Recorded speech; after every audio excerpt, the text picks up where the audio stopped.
Birodarlar, ba'zi sunnatlar bor, afsuski majbur bo'lib qolgan, qilmay qo'yganmiz.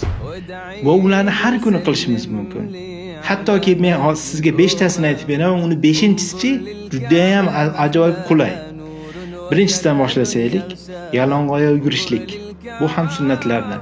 Ikkinchisi, 3 qo'l bilan yeyishlik. Har kuni ovqat yeymiz. Demak, 3 ta ya'ni 3 ta barmoq bilan yeyishlik sunnat. Uchinchisi, har gunoh qilgandan keyin 2 rakat namoz o'qishlik, tavba namozi. To'rtinchisi, uxlashdan oldin idish tovoqlarni yopib qo'yishlik, ya'ni qolgan ovqat yoki bir idishlar bo'lsa, shularni yopib qo'yishlik. Ba'zilarimiz buni qilishi ham mumkin, bilmagan holatda, lekin buni sunnat deb qilsangiz, sunnat bo'ladi.